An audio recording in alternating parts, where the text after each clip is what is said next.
I've seen Nero Wolfe turn away millionaires, widows, and at least one congressman with nothing more than a grunt and a flick of his massive hand. So, when a skinny, nervous guy in a cheap suit showed up at the brownstone on West 35th Street, with a proposition that made even Fritz Brenner raise an eyebrow over his apron, I figured we were in for a quick dismissal. Trouble was, this particular visitor had a hook sharper than one of Fritz's carving knives, and Wolfe, for reasons I couldn't fathom, decided to bite. It was a Tuesday in early October, around 11 in the morning, and I was in the office, catching up on correspondence, mostly bills, and a few polite rejections to prospective clients. Who thought Wolfe could be lured out of his chair for less than a small fortune? Wolfe was upstairs in the plant rooms, communing with his orchids as usual, when the doorbell rang. I glanced at the clock. Too early for lunch callers. Too late for desperate souls who'd spent the night stewing over their problems. I figured it was a delivery or a crank, so I took my time getting to the door. Standing on the stoop was a man in his late 30s, thin as a rail, with a face that looked like it had been worried into existence. His grey suit hung on him like a sack, and his tie was a shade of green that probably offended every tree in Central Park. He clutched a small leather portfolio under one arm, and his eyes darted up and down the street before settling on me with a mix of hope and panic. "Archie Goodwin?" he asked, his voice high and reedy, like a clarinet with a cracked reed. "That's me," I said, leaning against the doorframe. "If you're selling Bibles or bad news, I'm not buying." He blinked, then shook his head fast enough to rattle. "Something loose?" No, nothing like that. My name is Leonard Grimsby. I'm here to see Mr. Nero Wolfe.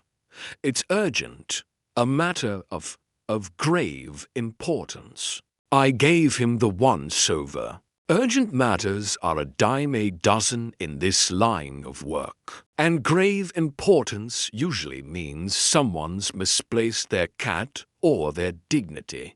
But there was something in the way Grimsby's fingers twitched on that portfolio, the way his Adam's apple bobbed like a cork in rough water, that told me he wasn't just another nuisance. "Mr. Wolfe doesn't see clients without an appointment," I said, which was true enough. "And even with one, he's particular. Why don't you give me the short version, and I'll see if it's worth his time?" Grimsby hesitated, then lowered his voice to a near whisper. "It's about a restaurant, a very unique establishment. I'm the manager, and something has gone terribly wrong. I can't go to the police, not yet, but if Mr. Wolfe doesn't help, I'm afraid it'll be the end of everything. For me, for the owner, for a lot of people, a restaurant, that was a new one." I half expected him to say someone had stolen the soup recipe or poisoned the specials, but his tone suggested something deeper, darker. I straightened up a bit. "What's the name of this joint?" He swallowed hard. "It's called the Reserve, but you won't find it in any directory. We don't take traditional reservations." That got my attention. A place too exclusive for a phone book. Sounded like the kind of spot that might interest Wolfe if only for the culinary angle. Still, I wasn't about to let this guy think he'd won me over just yet. Sounds like a gimmick. "What's gone wrong that's got you so spooked?" Grimsby glanced over his shoulder again, as if expecting a shadow to pounce. "I can't say here. Not on the street. Please, Mr. Goodwin, just get me in to see Mr. Wolfe. I've got the funds to pay his fee, whatever it is, and I promise this isn't something he'll want to pass up." I considered telling him to take a hike, but there was a glint of desperation in his eyes that wasn't entirely theatrical. Besides, Wolfe hadn't taken a case in over 3 weeks, and the bank balance was starting to look as thin as Grimsby himself. I shrugged. "Wait here. I'll see if the boss is in a charitable mood. Don't get your hopes up." I left him on the stoop and headed upstairs to the plant rooms. Wolfe was in the middle of inspecting a row of Cattleyar hybrids, his bulk hunched. Over a bench as Theodore Horseman, his orchid nursemaid, hovered nearby with a clipboard. I didn't bother with pleasantries. "Got a live one downstairs," I said. "Name's Leonard Grimsby. Says he's the manager of some hush-hush restaurant called Le Reserve. Won't spill the details, but he's sweating like a turkey on Thanksgiving Eve. Claims it's urgent, and he's got the dough to back it up." Wolfe didn't look up from his orchids. Phooey, restaurants are places of commerce, not intrigue. Tell him to consult a health inspector. Normally I'd agree, but this guy's got a story he's itching to tell. Says the place doesn't take traditional reservations, whatever that means. Sounds like it might be right up your alley culinary curiosity, at least, and frankly, we could use the fee. Wolfe grunted, which is as close as he gets to conceding a point without a fight. He straightened up slowly, as if the effort of moving his 1/7 of a ton was a personal insult, and fixed me with a glare. "That could curdle milk. Very well. Bring him to the office. But if this proves to be a waste of my time, Archie, I shall hold you accountable." I grinned. "Fair enough. I'll roll the dice." Back downstairs, I ushered Grimsby into the office, where he perched on the edge of the red leather chair like a bird ready to bolt. Wolfe descended a few minutes later, settled into his custom-made desk chair with a sigh, and folded his hands over his considerable midsection. He didn't speak, just stared at Grimsby with those half-lidded eyes that seemed to see everything and approve of nothing. I took my spot at my desk, notebook ready, and waited for the show to start. Grimsby cleared his throat, clutching his portfolio. "Like a lifeline, Mr. Wolfe. Thank you for seeing me." I'm at my wit's end. Le Reserve is more than a restaurant.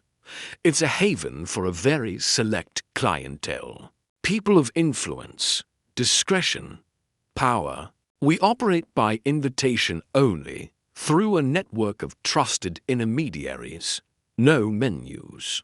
No prices, just an experience tailored to each guest. But 3 days ago, something was taken from us, something irreplaceable. And if word gets out, it could destroy everything we've built. Wolfe's lip twitched, a flicker of interest. "What was taken, sir?"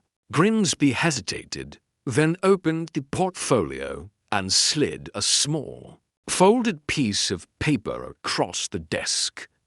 "This is a facsimile, the original. It's a ledger, a record of every guest, every invitation, every transaction going back 5 years.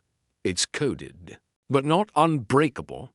If it falls into the wrong hands, it could expose people who've paid dearly for anonymity. I don't know who took it, or why, but I'm certain it's someone within our circle. Mr. Wolfe, I need you to find it and the thief before disaster strikes. Wolfe didn't touch the paper. He glanced at it, then back at Grimsby, his expression unreadable. A ledger, a trivial thing, on the surface, yet you speak of disaster. Why should I concern myself with your secrets, sir? Grimsby's face went pale, but he held his ground. Because if you don't, Mr. Wolfe, the fallout will reach far beyond the reserve. There are names in that ledger, names even you might recognize, and I suspect someone plans to use it for blackmail. Or worse. There was a long silence. I watched Wolfe, waiting for the inevitable dismissal. Instead, he leaned back slightly, his fingers drumming once on the arm of his chair, a rare sign of engagement. Very well, he said. At last, I will consider your problem. But I make no promises, Archie. Take Mr. Grimsby's particulars and arrange a retainer.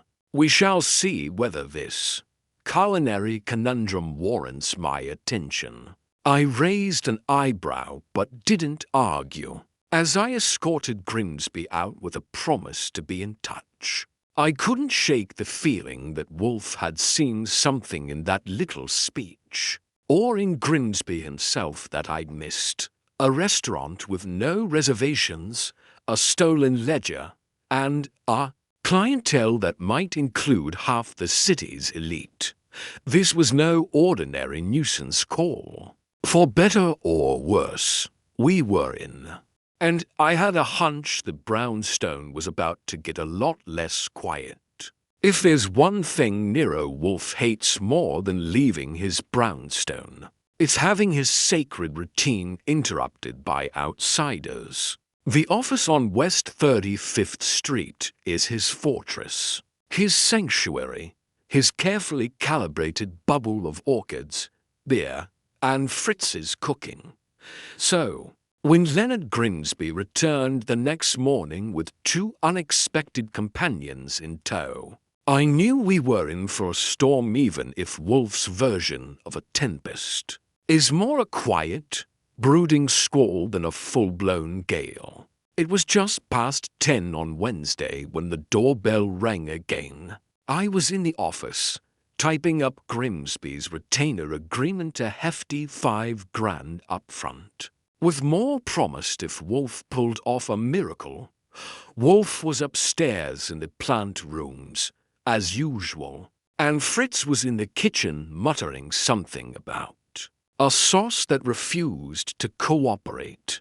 I opened the door to find Grimsby, looking even more jittery than the day before, flanked by a man and a woman who couldn't have been more different from each other, or from him. The man was tall, broad-shouldered, and dressed in a tailored navy suit that screamed money. He had a jawline you could use to cut glass, and eyes that sized me up, like I was a potential adversary in a boardroom or a bar fight. The woman was smaller, elegant in a cream-colored blouse and pencil skirt, with sharp cheekbones and a gaze that seemed to catalogue every detail of the stoop, including the scuff on my left shoe. Grimsby shuffled between them, his cheap suit looking even shabbier by comparison. "Mr. Goodwin," Grimsby started, his voice cracking on the second syllable. I hope this isn't an imposition, but I thought it best to bring to key people from the Reserve. This is Victor Drayton, our owner and primary investor, and Ms. Eleanor Hale, our head of guest relations. They insisted on meeting Mr. Wolfe personally. I kept my face neutral.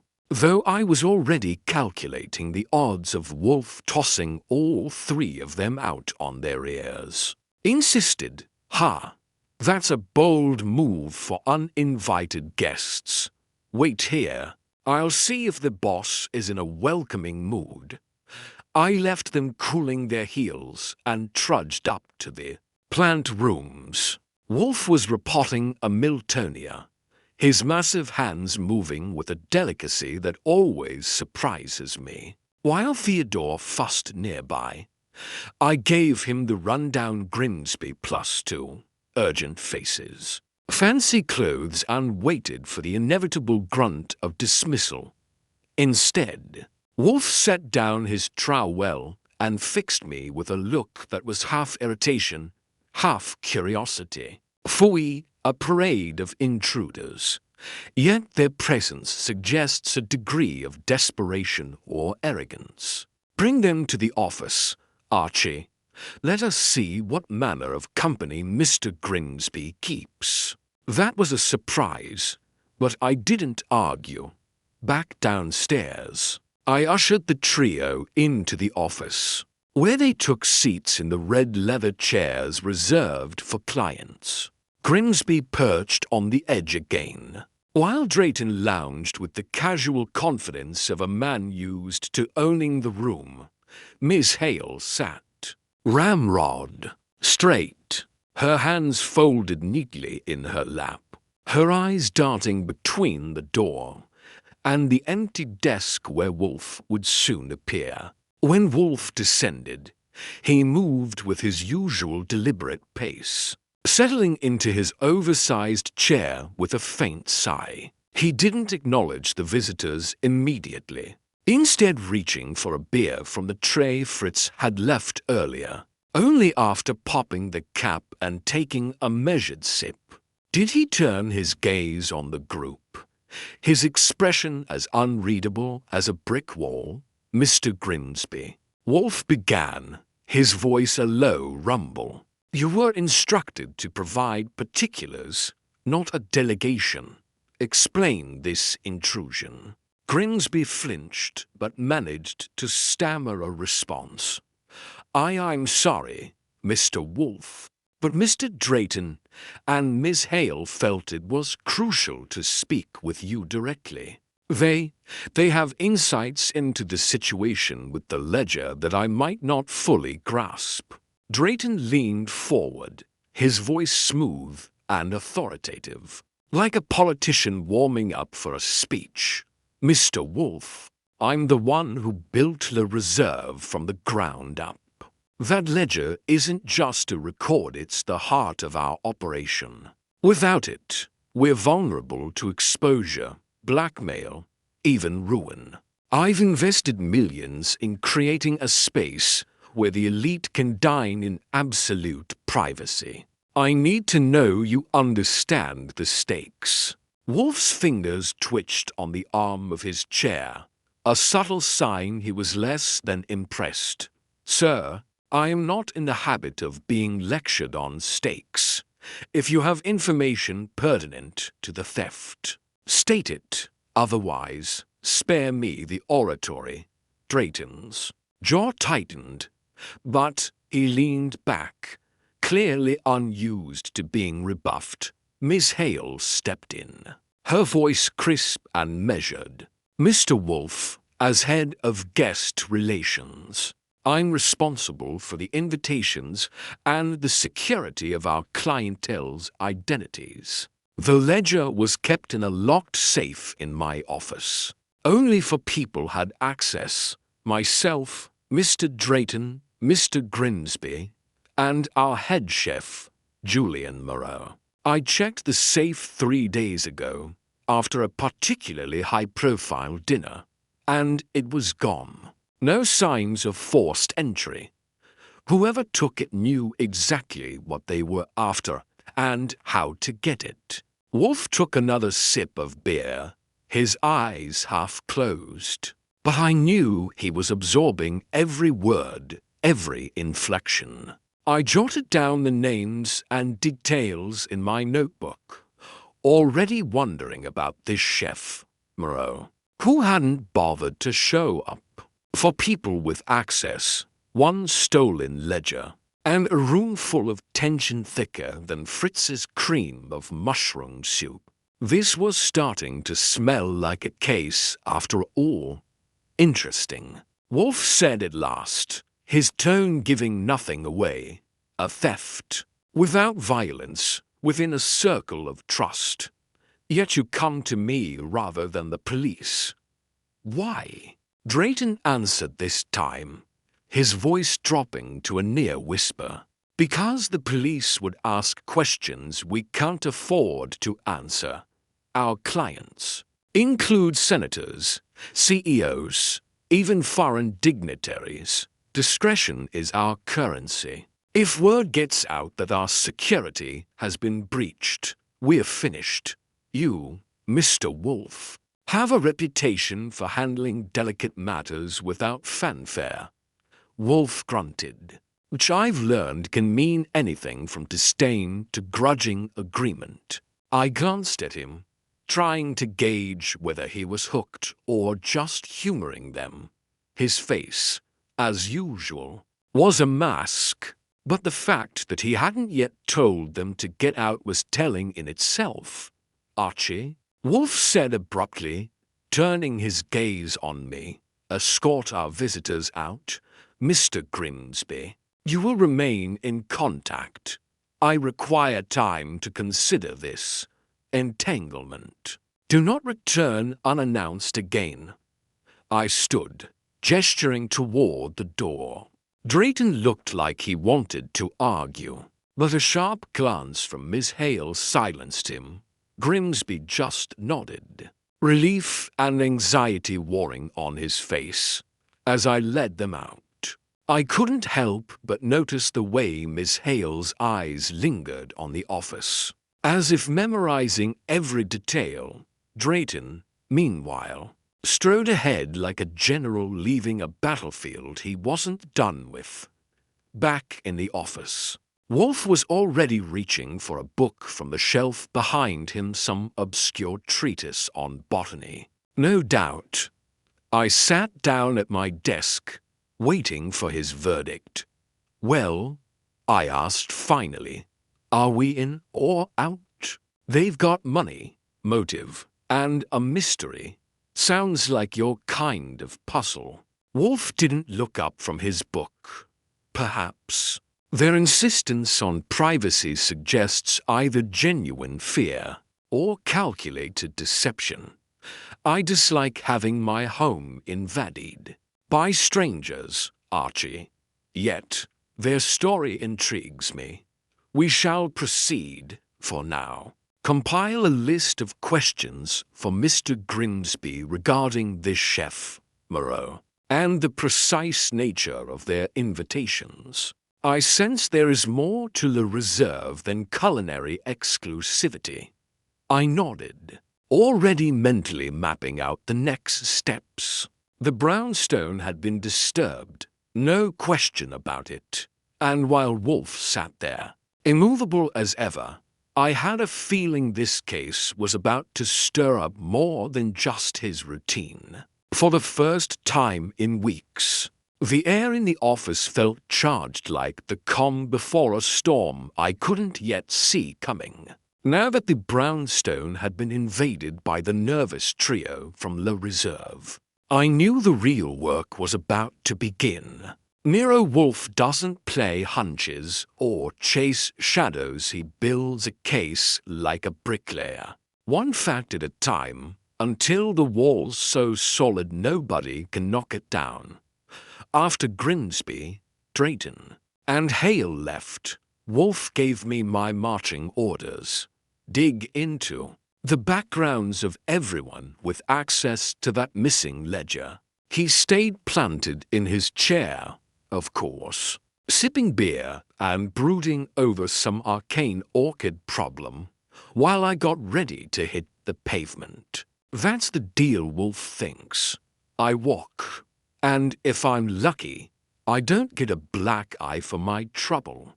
It was Thursday morning, just after breakfast Fritz had outdone himself with a ham and mushroom omelette. That almost made me forget I had a job to do when I sat down with the list. Wolfe had dictated the night before, for names, each with a connection to the safe where the ledger had been kept. Each a potential thief or patsy in this little drama of culinary espionage. Leonard Grimsby, the twitchy manager who'd first come begging for help. Victor Drayton, the slick owner with the ego of a small dictator. Eleanor Hale, the Ice Queen guest relations head who seemed to see through walls. And Julian Moreau, the head chef who hadn't bothered to show up with the others. For suspects, for keys to the safe, and one big question. Who had the nerve or the desperation to swipe a book that could blow up half the city's elite? I started with the information Grimsby had provided in his initial paperwork, cross-referenced with a few phone calls to contacts I keep on speed dial. For just this kind of thing, Grimsby himself was a small fish in a big pond. 42, unmarried, no criminal record, and a resume of middling restaurant jobs before landing at La Reserve 3 years ago. He lived in a modest apartment in Brooklyn, barely scraping by on a manager's salary that didn't match the glitz of his workplace. Motive? Maybe resentment over being underpaid while serving the ultra-rich, or a chance to cash in on the ledger's blackmail potential. But he'd come to us, which either meant he was innocent or playing a deeper game. I marked him as shaky, but not discounted. Victor Drayton was a different breed, 55, twice divorced, and a self-made real estate tycoon who'd pivoted into vanity projects like La Reserve about 5 years back. His net worth was north of 8 figures, and his name popped up in society columns more often than a bad penny. No arrests, but plenty of whispers about strong-arm tactics in business. Deals. Motive? Hard to say. If the ledger exposed his clients, it could tank his reputation and his investment, but a man like Drayton might steal it himself to control the damage or wield it as a weapon against rivals. I noted his arrogance from the day before and figured he bore watching. Men who act like they own the world often think laws don't apply to them. Eleanor Hale was a tougher nut to crack. 38, single, no social media footprint, which in this day and age is practically a flashing neon sign saying I've got secrets. Her background was spotless to spotless. A degree in hospitality from a middling college, a string of high-end concierge jobs across the city, and a reputation for discretion that bordered on obsession. She'd been with La Reserve since it opened, handpicked by Drayton to manage the invitation process. Motive? If she lived for privacy, she'd have every reason to protect the ledger or to steal it if someone offered her a price high enough to retire on. Her cool demeanor in the office hadn't betrayed much, but I've learned that the quiet ones are often the most dangerous. Julian Moreau, the missing chef, was the wild card. 49, French-born, with a temper that had landed him in hot water. More than once, he'd been a rising star in Paris kitchens before a public feud with a Michelin critic derailed his career a decade ago. He'd resurfaced in New York, working private gigs until Drayton hired him to helm La Reserve's kitchen.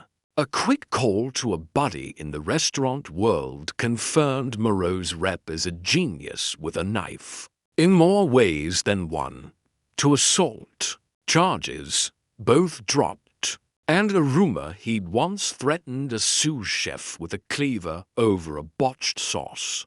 Motive: plenty. A man with that kind of ego might resent taking orders from Drayton or Hale, and the ledger could be his ticket to settling old scores or funding a comeback. The fact that he hadn't shown up with the others made me itch to track him down pronto. With the prelims out of the way, I headed back to the office to report to Wolfe. He was just finishing lunch a cassoulet Fritz had been experimenting with, paired with a bottle of beer, and looked about as content as a bear in hibernation.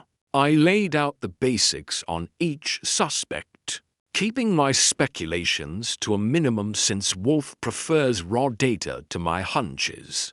Interesting, he said when I finished, wiping his lips with a linen napkin. A circle of disparate ambitions, bound by a singular trust or betrayal. Mr. Grimsby's anxiety suggests weakness, but not necessarily guilt. Mr. Drayton's wealth and demeanor indicate control. Yet control can mask vulnerability.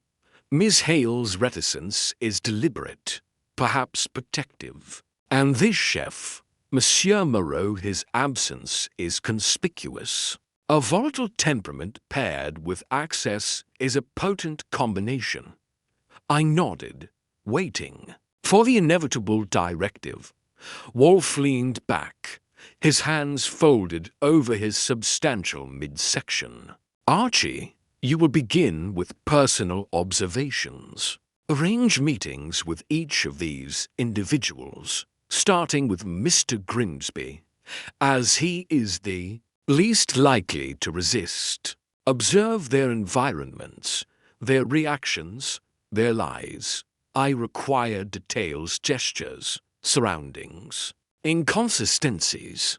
Do not confront, merely probe. And under no circumstances are they to return to this house without my express permission. Got it, I said, flipping my notebook shut. I'll start with Grimsby this afternoon. Any particular angle you want me to push? Wolfe's lip twitched, a ghost of a smirk. Discomfort, Archie. People reveal themselves when they are off balance. Ask about the ledger's contents vaguely. Of course, gauge their defensiveness and inquire about their fellow key holders. Trust is a fragile thing.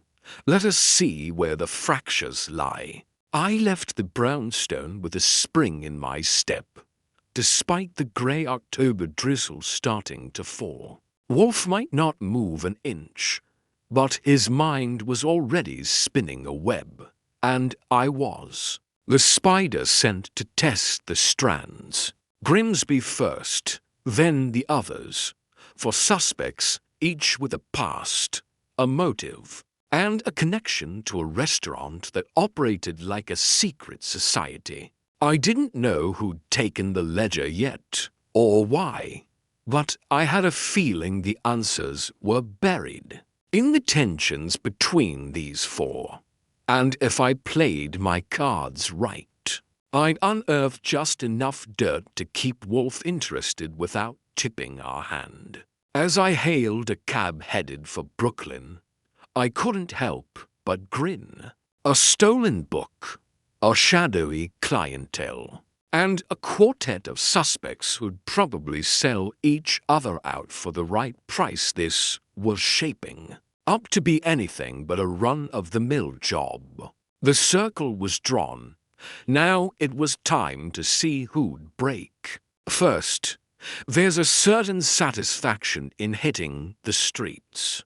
After days of playing secretary in the brownstone, sure, Nero Wolfe gets to sit in his oversized chair, sipping beer and unraveling mysteries with nothing but grey matter and grunt work from yours truly.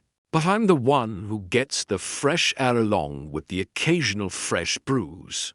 Thursday afternoon, with the October drizzle turning into a half-hearted rain.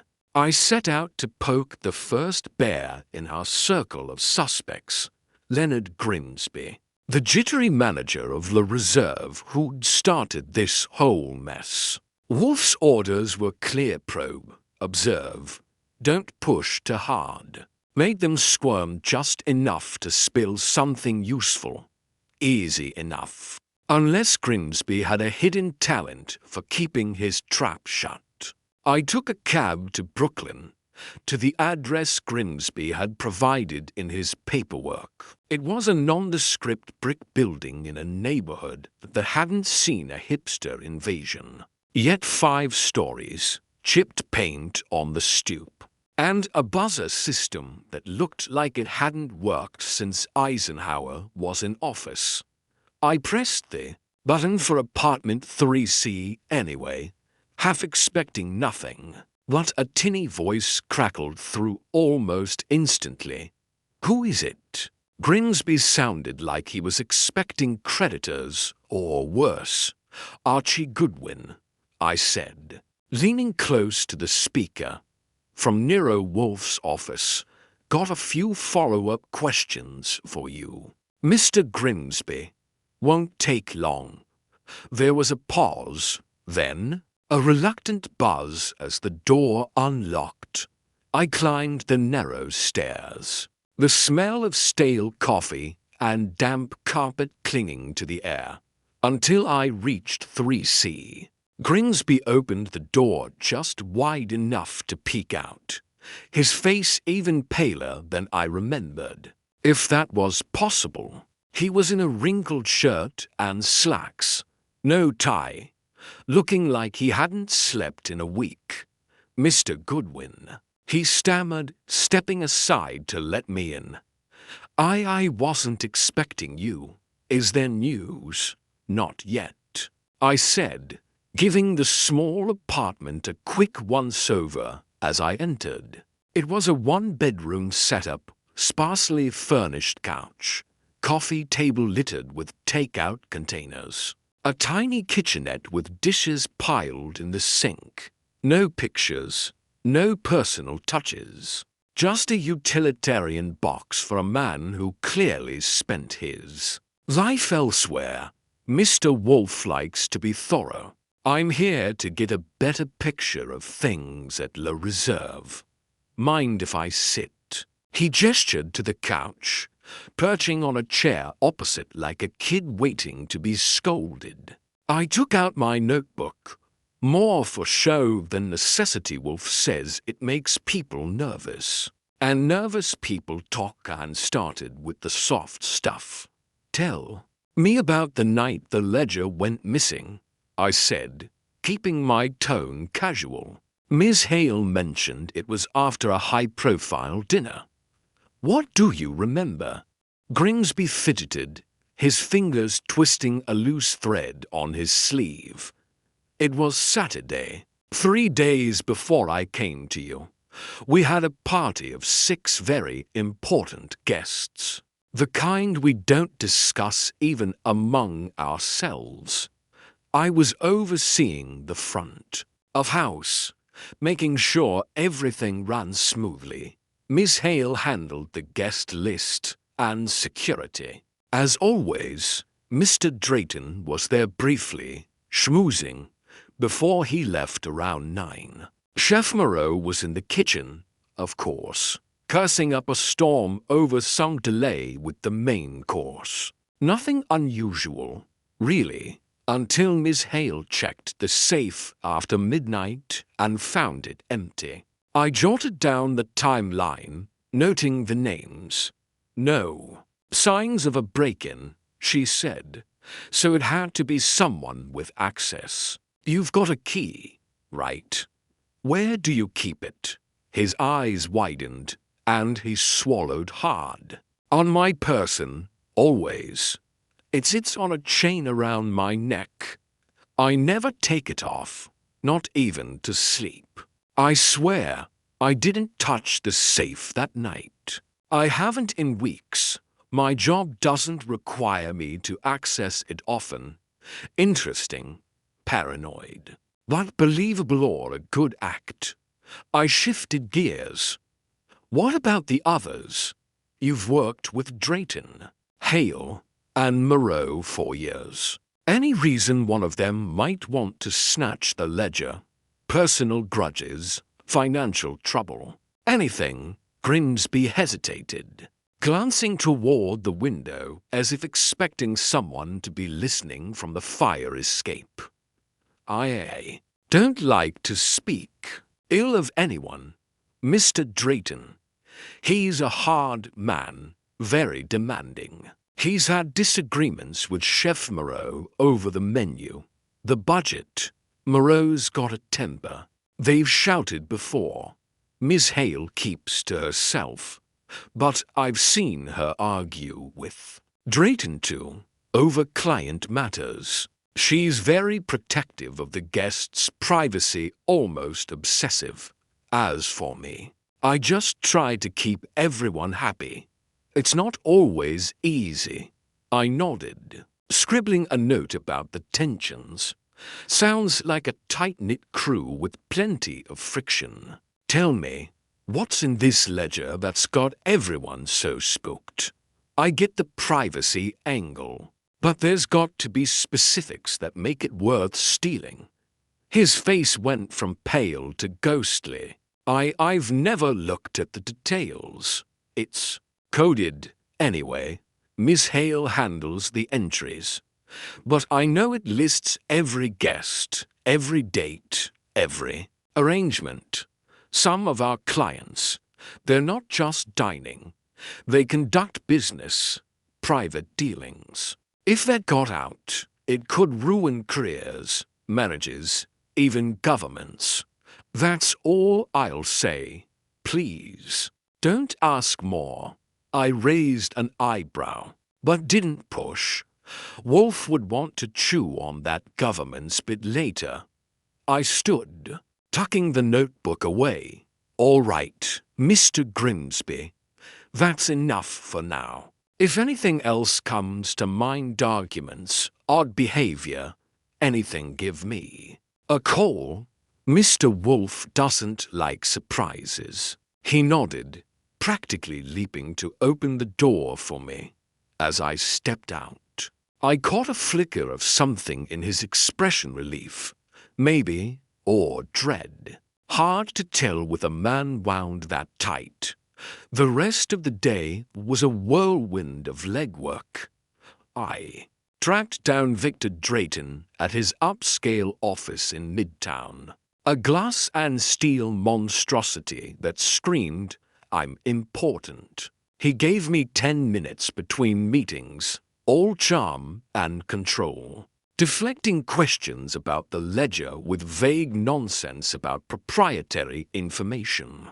But I noticed his jaw tighten when I mentioned Moreau, and he hinted that the chef had been unreliable lately.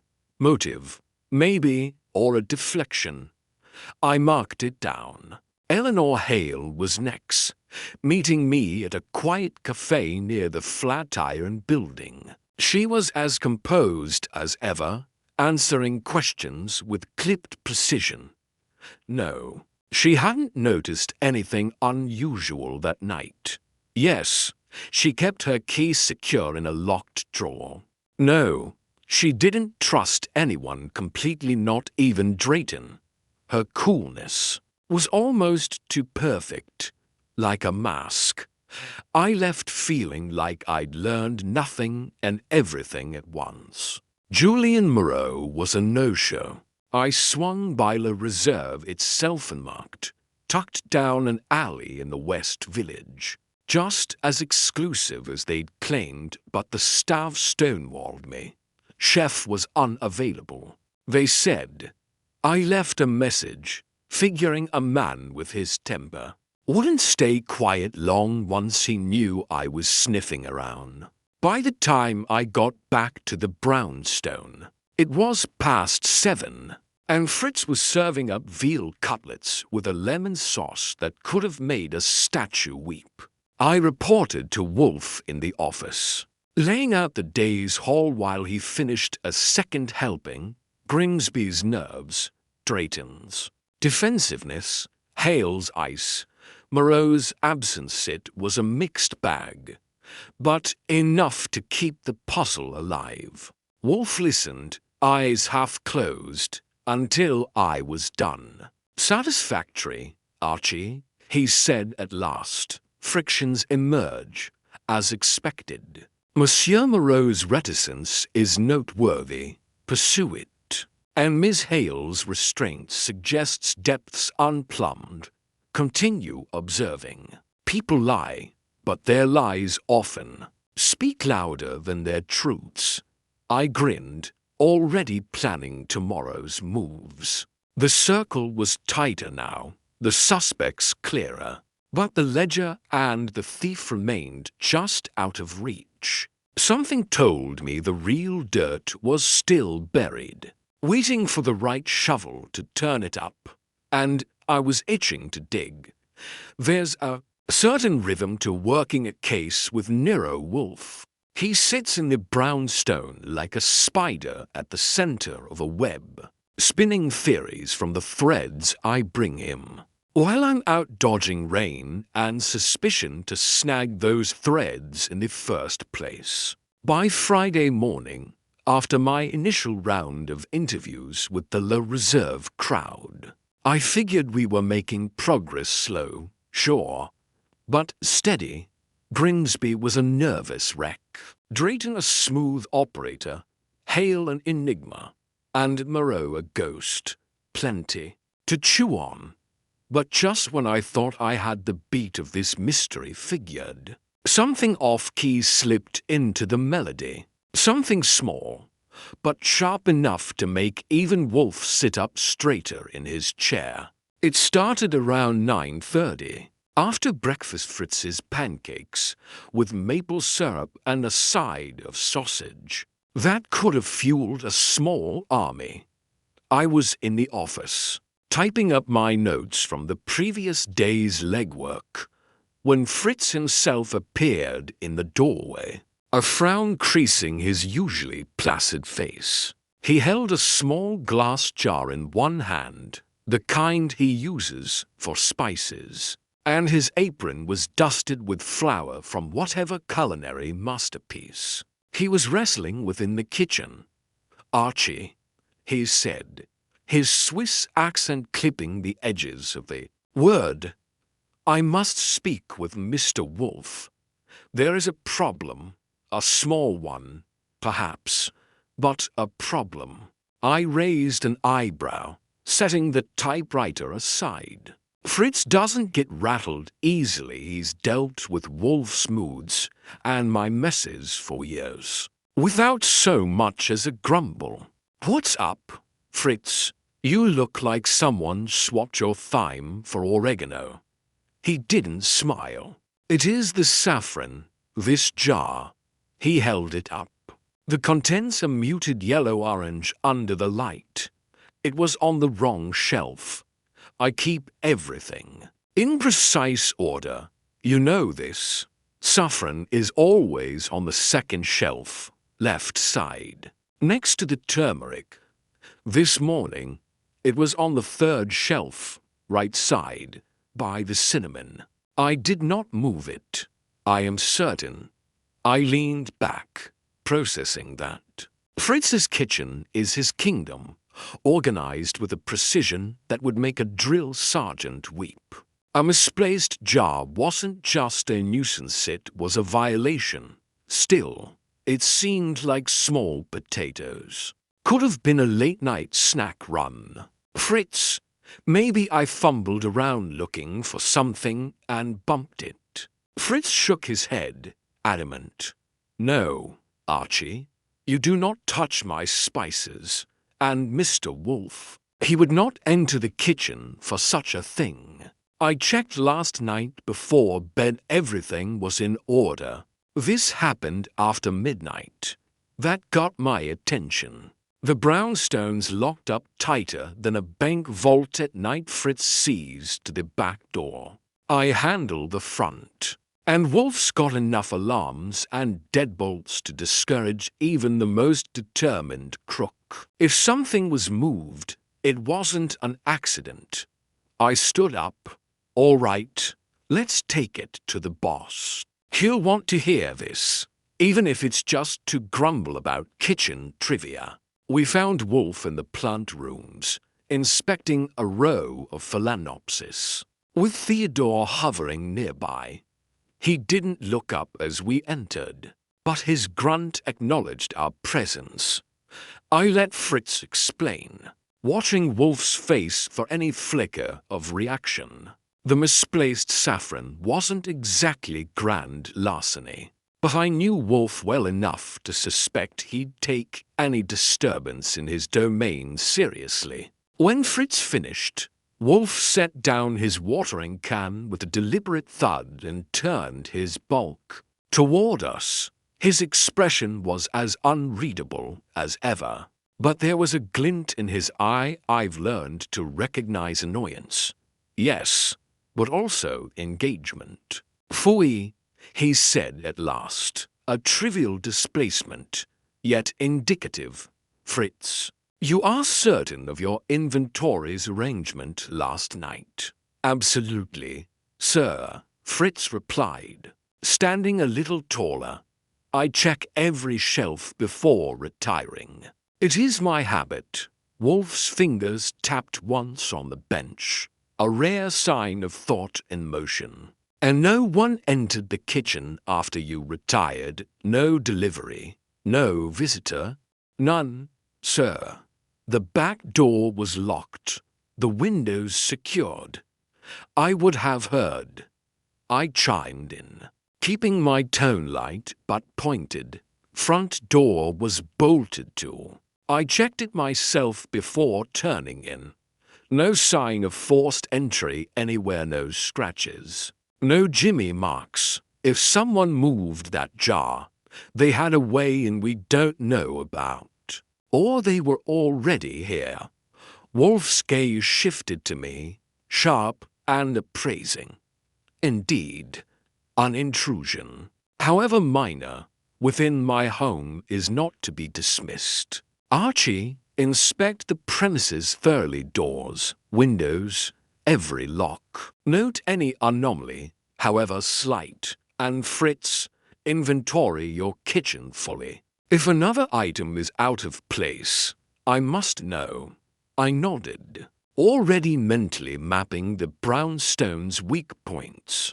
Wolfe turned back to his orchids, but his parting words carried weight. This may be unrelated to our current inquiry, but I dislike coincidences. A ledger vanishes from a place of secrets, and now my own sanctuary is touched. We shall see if there is a thread connecting these events. Back downstairs, I started my sweep while Fritz returned to his kitchen with the zeal of a general rallying troops. The front door was intact, bolts firm, no scratches on the frame. Windows on the ground floor were locked tight, bars unbent. The back door, leading from the kitchen to the small courtyard, showed no signs of tampering, either latches secure. No mud or marks on the threshold despite the recent rain. The basement door was bolted from the inside, undisturbed. If someone had gotten in, they'd either picked a lock cleaner than a surgeon's scalpel or had a key. Both options made my skin crawl. I was checking the office window when Fritz called me back to the kitchen. His face was grimmer now, if that was possible. He pointed to a small drawer near the stove, one he uses for miscellaneous utensils. A knife is missing, Archie. A paring knife, very sharp, not expensive, but useful. It was here last night. I used it for shallots. Now, gone. That upped the ante. A misplaced jar was odd. A missing knife was personal. I didn't like the idea of someone sneaking around the brownstone. lifting tools that could double as weapons. You're sure you didn't misplace it yourself, Fritz? Maybe it's in with the others? He shook his head, resolute. I am sure. I keep count. Always. I reported both findings to Wolfe, who'd descended to the office by then. Settling into his chair with a fresh bottle of beer, his face didn't change as I laid out the details saffron on the wrong shelf. Knife vanished, but his silence was heavier than usual. After a long sip, he spoke, his voice low and precise. Disturbing, he said. A subtle trespass, calculated to unnerve rather than alarm. Someone wishes to signal their presence or their power. Archie, redouble your efforts with our suspects. Determine if any have knowledge of this house beyond what was revealed during their visit. And be vigilant. If this is connected to Le Reserve, the thief may be closer than we anticipated. I nodded, feeling the stakes nudge upward.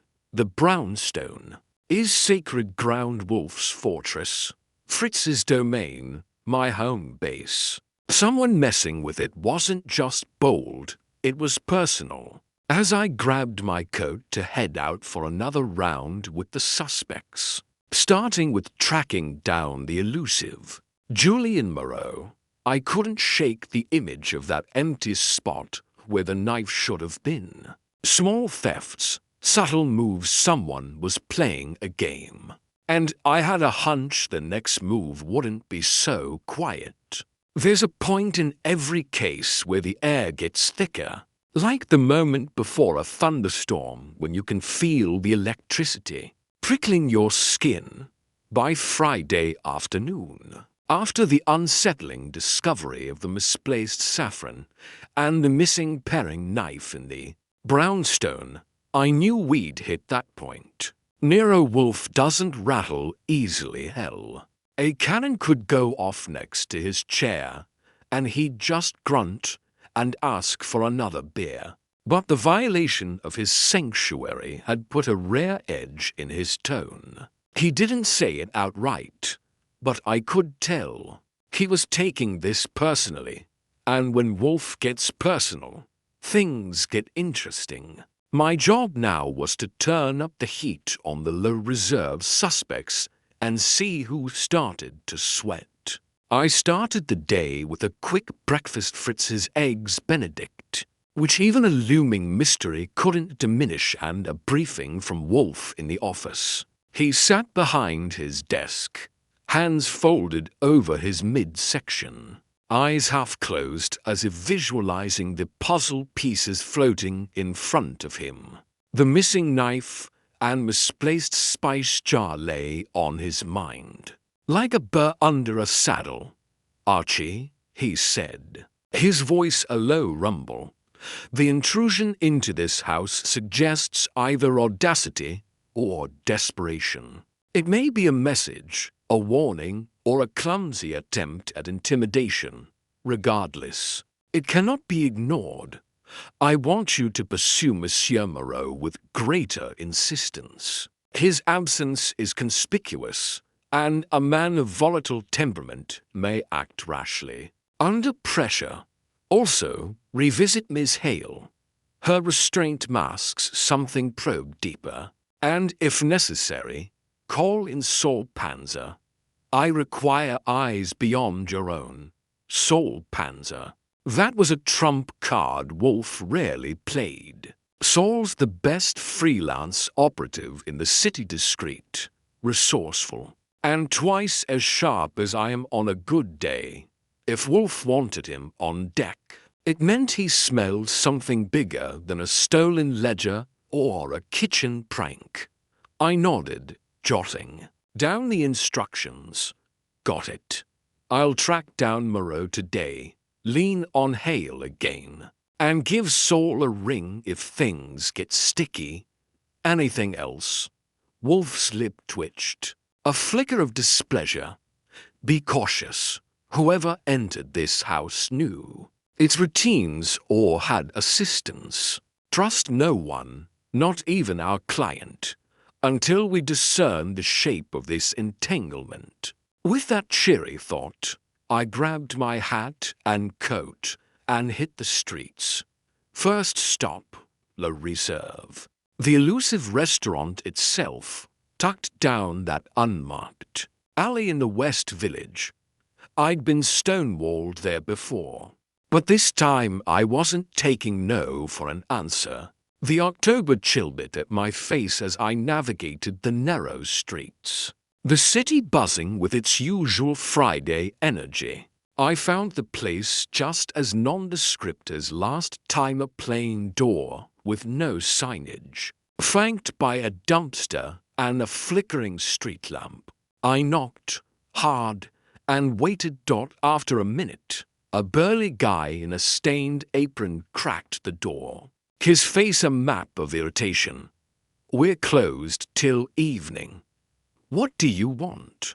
"I'm Archie Goodwin, working for Nero Wolfe. I need to see Julian Moreau. Now, tell him it's about the ledger, and I'm not in the mood for games." The guy's eyes narrowed, but he didn't argue. He muttered something inaudible, then disappeared, leaving me on the stoop. 5 minutes later, the door swung open wider, and there he was, Julian Moreau, all 6 feet of surly French chef, glaring at me like I'd just spat in his sofa. He wore a white jacket splattered with what I hoped was sauce, his dark hair tied back, and a scowl that could curdle milk. A faint scar ran across his left cheek, adding to the impression of a man who'd fought more than just culinary battles. He growled, his accent thick but clear. "I hear about you. Sniffing around my kitchen, asking questions. I don't like intruders. Say what you want, then leave." I kept my tone even, hands in my pockets. "I'm here about the ledger that went missing from the safe. You had access, along with 3 others. Where were you that night, and why've you been?" Dodging me, Moreau's jaw tightened, and for a second I thought he might take a swing. But he crossed his arms instead, leaning against the doorframe. "That night, I was in my kitchen, working, as always, 12-hour shift, sweating over plates for people who don't deserve them. I don't touch the safe. I don't care about ledgers or secrets. I care about my food, and I dodge no one. I just don't waste time on fools." "Funny," I said, "because a missing ledger could tank this place, and you along with it. Got any debts, enemies, or grudges that might make stealing it tempting, say, against Drayton, who you've yelled at before?" His eyes flashed, and he stepped closer, voice dropping to a hiss. "You think I steal? I am a chef, not a thief. Drayton, he is a pig, yes, meddling in my art. But I don't need his secrets to ruin him if I want him gone. I use my hands, not paper. Now, get out of my alley before I forget my temper." I held his gaze, then stepped back with a shrug. "All right, chef, I'll go. But if you're hiding something, Nero Wolfe will find it. He always does." I turned and walked off, feeling his stare burn into my back. Moreau was a live wire, volatile, defensive, and definitely hiding something. Whether it was the ledger or just his pride, I couldn't tell yet. Next, I tracked down Eleanor Hale at her office near La Reserve, a small, sterile space in a converted loft. She was as composed as ever, sitting behind a sleek desk. her cream suit impeccable.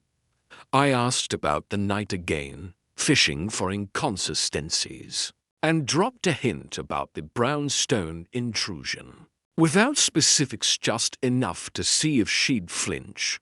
An odd occurrence at home, I said casually. Something moved, something missing. Makes you wonder who's watching closer than you think. Anyone at the Reserve strike you as this sneaky type? Her face didn't flicker, not a muscle. I wouldn't know, Mr. Goodwin. My focus is on our guests, not personal vendettas. As for watching, we all are under scrutiny now, aren't we? If you're implying someone from our circle is involved in whatever happened at your home, I suggest you look to those with less restraint, like Moreau, cold as ice, deflecting with precision. I pressed a bit more, but she gave nothing else.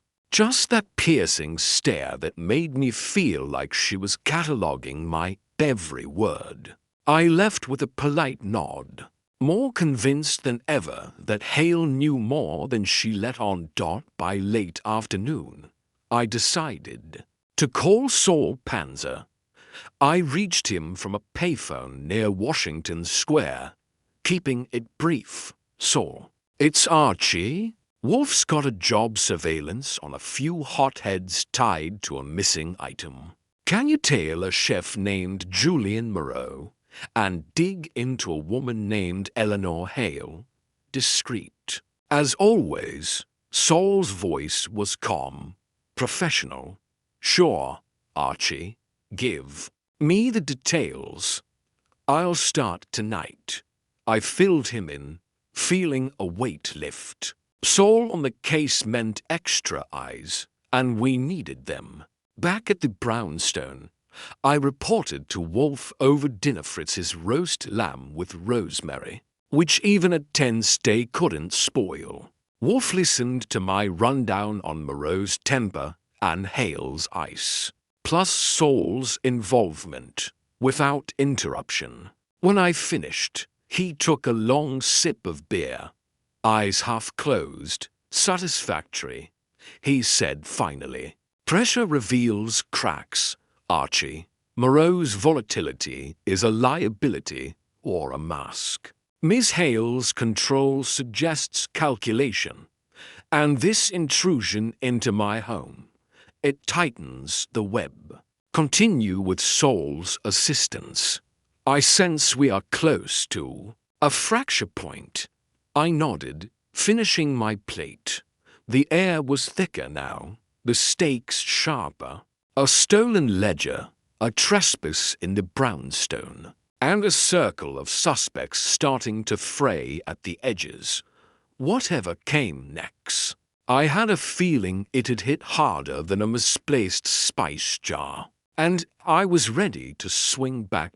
By Saturday morning, the tension in the brownstone was thicker than Fritz's bechamel sauce. The subtle trespass of the misplaced saffron and missing paring knife still hung over us like a stubborn fog, and the La Reserve case was starting to feel like a puzzle with too many jagged edges. Nero Wolfe, as usual, sat at the center of it, all immovable, unreadable, orchestrating the next moves from his oversized chair while I played errand boy. And Saul Panzer worked the shadows. If there's one thing I've learned working for Wolfe, it's that when he starts positioning his pieces, the game is about to get serious. He doesn't strike until he is sure of the board, and I had a hunch he was lining up a checkmate. After breakfast, Fritz's waffles with fresh blueberries. A small mercy in a week of mounting headaches, Wolfe summoned me to the office. He was already settled behind his desk, a bottle of beer uncapped but untouched, a rare sign of focus. His hands were folded over his considerable midsection, and his eyes were half closed. as if he was seeing the entire case play out on some mental chessboard. I took my seat at my desk, notebook ready, waiting for the master to lay out his strategy. Archie, he began, his voice a low rumble. We are at a juncture. The theft of the ledger from the reserve, the intrusion into this house, and the behaviors of our suspects suggest a pattern, a deliberate attempt to unsettle, perhaps to provoke reaction. Whoever is behind this operates with precision and knowledge. We must now apply pressure selectively to expose the hand guiding these events. I nodded, flipping open my notebook. Moreau's a live wire, Hale's a locked vault, Drayton's too smooth, and Grimsby's a nervous wreck. Saul's tailing Moreau and digging on Hale as we speak. Where do you want to push? Wolfe's fingers tapped once on the arm of his chair, a signal of calculation. Monsieur Moreau's volatility makes him a likely fracture point, but not yet the fulcrum. His temper may be genuine or a convenient shield. Miss Hale's restraint is more intriguing. Control often masks vulnerability. Mr. Drayton's confidence suggests he believes himself untouchable, which is a weakness in itself. And Mr. Grimsby, his anxiety may be guile or genuine fear. We shall test them indirectly. Indirectly. I raised an eyebrow. Wolfe's idea of indirect usually means someone's about to get intellectually ambushed without realizing it. Precisely, he said, a faint glimmer of satisfaction in his tone. You will arrange a conversation with Mr. Grimsby, but not in person. Call him, Archie. Inform him that we have uncovered a discrepancy in the accounts of that night, a minor detail, invented but plausible. Suggest that evidence points to someone within the reserve, altering records to obscure their movements. Do not accuse, merely imply. Observe his reaction. If he is complicit, he will overreact. If he is innocent, he will seek to deflect or assist. I jotted that down, already picturing Grimsby's sweaty brow over the phone. Got it. Shake the tree. See what falls. What about the others? For Miss Hale and Mr. Drayton, we employ a different tactic. Wolfe continued. Draft a letter to each on my stationery to be delivered by courier this afternoon. The content will be identical. A request for an additional detail about the night of the theft, specifically the identity of a guest they suspect might have had undue interest in the reserve's operations. Phrase it as a routine inquiry, but include a postscript noting that I have reason to believe unauthorized access to my own premises may be linked to their establishment. Sign it with my name. Their responses or evasions will be illuminating. I couldn't help but grin. Wolfe's bait was subtle but sharp, designed to make Hale and Drayton wonder just how much he knew without giving anything away. And Moreau, he's not the letter-writing type. Wolfe's lip twitched. Leave Monsieur Moreau to Saul for now. His report will determine our next move with the chef. Instruct Saul to observe whether Moreau exhibits unusual caution or contact with unknown parties. A man of his temperament may reveal himself through action rather than words. I made the notes, then leaned back. You're playing a long game. Here, what's the angle with the brownstone intrusion tie-in? Think it'll spook them into a mistake? Perhaps, Wolfe said, reaching for his beer at last. Or it will confirm a connection. Someone entered this house with purpose either to intimidate or to search. By suggesting a link, we force our adversary to consider whether their reach has overextended. Fear, Archie, is a powerful motivator. Even the most controlled mind falters under its weight. With my orders clear, I got to work. First, I called Grimsby from the office phone, catching him at home just before noon. His voice came through shaky. As expected, the moment I introduced myself, I laid out Wolfe's fabricated discrepancy, a vague mention of a log entry that didn't match witness accounts of movements that night, and watched the line practically crackle with his panic. A discrepancy? He stammered, his breathing audible.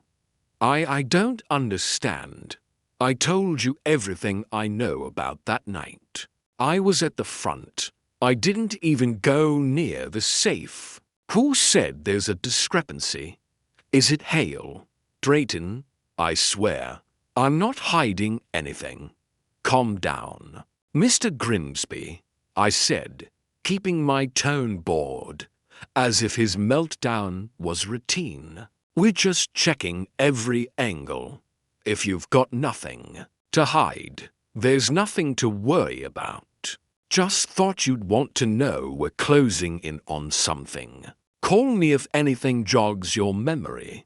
I hung up before he could babble further, jotting down his reaction. Pure panic, no deflection, no counterattack. Either he was innocent and terrified of being framed, or he was a better actor than I'd pegged him for. Wolfe would have a field day dissecting that one dot next. I drafted the letters to Hale and Drayton exactly as Wolfe dictated, formal, precise, with just a hint of menace in that postscript about the brownstone. I sent them via courier, ensuring delivery by late afternoon. No immediate responses, of course, but the seeds were planted. I'd bet my last dollar at least one of them would squirm under the implication that Wolfe was sniffing too close to home-literally. Sol called around 3, his voice calm as ever over the line. Archie, got a quick update on Moreau. Tailed him last night and this morning. He's jumpy, keeps looking over his shoulder, doubled back twice on his way to the market. No odd contacts yet. But he's got a meeting tonight at a dive bar downtown with someone I don't recognize yet. I'll stick with him, see what shakes out. Hale's trickier, her routine's tight, no deviations. I'm digging into old associates, though. Might turn up something. Good work, Saul, I said. Keep on Moreau especially. Wolfe thinks he's a loose cannon. Let me know if that meeting gets heated. By evening, I reported back to Wolfe over dinner Fritz's duck confit, which almost made me forget the day's grind. Wolfe listened to Grimsby's phone meltdown and Saul's update without comment, sipping his beer with the air of a general reviewing troop movements. When I finished, he set the bottle down with a faint clink. Satisfactory, Archie, he said. Mr. Grimsby's fear suggests innocence or exceptional deceit. We await Hale and Drayton's replies to gauge their composure. Monsieur Moreau remains a variable. Saul's vigilance is crucial. We have positioned our inquiries to unsettle without revealing our hand. Now, we observe the ripples. I nodded, finishing my plate. Wolfe was tightening the net, using words and implications as deftly as a surgeon with a scalpel. The brownstone intrusion still loomed, a silent wild card. but I could feel the case-shifting suspects on edge, secrets trembling just below the surface. Whatever came next, Wolfe was ready to pounce without moving an inch, and I was ready to see who'd crack under the weight of his quiet, relentless pressure. By Sunday afternoon, the brownstone on West 35th Street was buzzing with an undercurrent of anticipation, the kind you feel before a big payoff or a big bust. Nero Wolfe had spent the last day positioning his pieces with the precision of a grandmaster. Using my phone call to Grimsby and those carefully worded letters to Hale, and Drayton to stir the pot, Saul Panzer's surveillance on Moreau was still in play, feeding us scraps of intel. But Wolfe had decided it was time to bring the game to his turf. He doesn't move for anyone, but he can summon a crowd like a conductor calling an orchestra to order. Today, the office was about to become the stage for his latest performance, a gathering of suspects, each primed to crack under his verbal scalpel. It started after lunch. Fritz's Coke oven, a dish so good I almost forgot I was about to play ringmaster to a pack of nervous wolves. Wolfe was in his oversized chair behind the desk, settled with a bottle of beer and an expression of mild distaste, as if the very idea of hosting this circus was a personal affront. I'd spent the morning on the phone, issuing Wolfe's invitations framed as urgent requests for a final clarification. On the ledger, theft to Leonard Grimsby, Victor Drayton, Eleanor Hale, and Julian Moreau. None of them were thrilled. But Wolfe's name carries enough weight to drag even the surliest chef out of his kitchen. Saul was on standby, ready with his latest report if needed. But for now, it was my job to herd the cats into the office. They arrived within minutes of each other, just past 2 o'clock, each wearing their nerves or arrogance like a second skin. Grimsby showed up first, pale and twitching, his cheap suit looking more rumpled than ever as he perched on the edge of a red leather chair. Drayton strode in next, all tailored confidence, taking a seat like he owned the place, though I caught a flicker of unease when he glanced at Wolfe's impassive bulk. Hale followed, her posture rigid, green blouse and skirt as pristine as if she'd just stepped out of a boardroom. Her eyes catalogued the room before settling on nothing in particular. Moreau was last, glowering in a black jacket over his chef whites, his scar catching the light as he slouched into the final chair with a grunt of disdain. I stood by my desk, notebook in hand more for effect than necessity, watching the tension coil tighter with every passing second. For suspects, for keys to a vanished ledger, and one subtle trespass into the brownstone that might just tie it all together. Wolfe let the silence fester for a full minute, sipping his beer with deliberate slowness, until Grimsby looked ready to bolt, and even Drayton shifted in his seat. "Gentlemen," Wolfe began at last, his voice low, resonant thunder, "and Miss Hale, I have summoned you here because the matter of the stolen ledger from Le Reserve has reached a critical point. I do not tolerate inefficiency, nor do I indulge in theatrics. You are here to provide clarity, or to expose yourselves through evasion. I advise candor." Grimsby swallowed hard, his hands twisting in his lap. Drayton leaned forward, ready with a polished response, but Wolfe raised a handed gesture as final as a guillotine. "Mr. Drayton, restrain your rhetoric. Wolfe said without looking at him. "I will begin with a fact. 3 days ago, an intrusion occurred in this very house. An item was moved, another taken small acts, but deliberate. I have reason to believe this relates to the theft of your ledger, a document purported to hold secrets of consequence. This suggests intimacy with my routines, or betrayal by one who knows more than they admit. I will hear your reactions." The room went still, as if Wolfe had dropped a grenade with the pin half pulled. Grimsby's eyes widened, his mouth opening and closing like a fish out of water. I don't know anything about your house, Mr. Wolfe. I've only been here twice. I swear, enough." Wolfe cut him off, his tone sharp but calm. "Your protestations are noted, Miss Hale." Hale's composure didn't flicker, but her fingers tightened briefly in her lap, a crack in the ice. "I'm sorry to hear of your trouble, Mr. Wolfe, but I know nothing of it. My focus remains on the reserve's security. If there's a connection, I'd suggest looking to those with less discretion." Her gaze flicked toward Moreau, who bristled instantly, leaning forward with a sneer. "You accuse me, mademoiselle.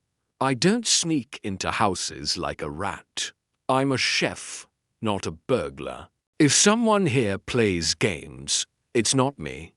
Maybe ask Drayton. He thinks he owns us all." Drayton's charm slipped for a heartbeat, his jaw tightening. "Watch your tone, Moreau. I've built the reserve to protect everyone here, including you.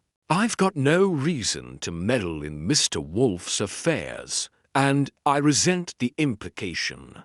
Perhaps our nervous manager has overshared in his panic." Grimsby flinched, shrinking further into his chair. Wolfe watched it all, his half-lidded eyes taking in every gesture, every barb, like a predator assessing which prey to strike first. He set down his beer with a faint clink, the sound somehow louder than the bickering. "Silence," he said, and the room obeyed. "Accusations are irrelevant unless substantiated. Let us turn to the night of the theft. Each of you had access to the safe. Each of you claims innocence. Yet the ledger vanished without trace of forced entry. Mr. Grimsby, you insist you were at the front. Miss Hale, you claim oversight of the safe, yet failed to notice its breach.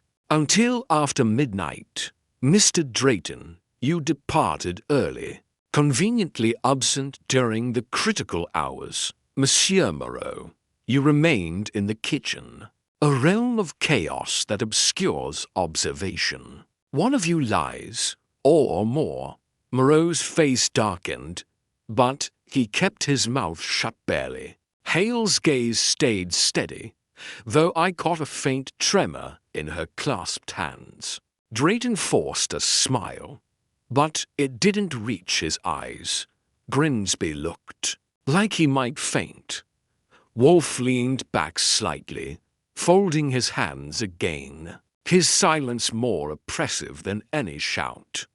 "I have made inquiries," Wolfe continued, "and discrepancies emerge, movements unaccounted for, tensions unspoken. I will not detail them now. Suffice to say, I am close to clarity. If any of you wish to speak, to unburden yourself of deceit, now is the moment. Otherwise, I proceed on my terms." The air crackled.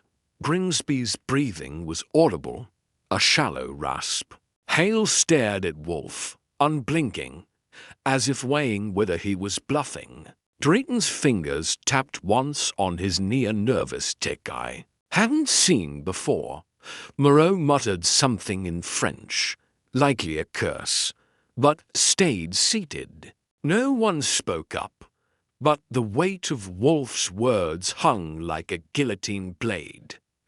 I glanced at Wolfe, catching the faintest nod, a signal I knew well. He was done for now, letting them stew. I stepped forward, breaking the silence. All right, folks, Mr. Wolfe has what he needs for the moment. You're free to go, but don't wander far. We'll be in touch. If anyone's got a sudden urge to confess, my number's easy to find.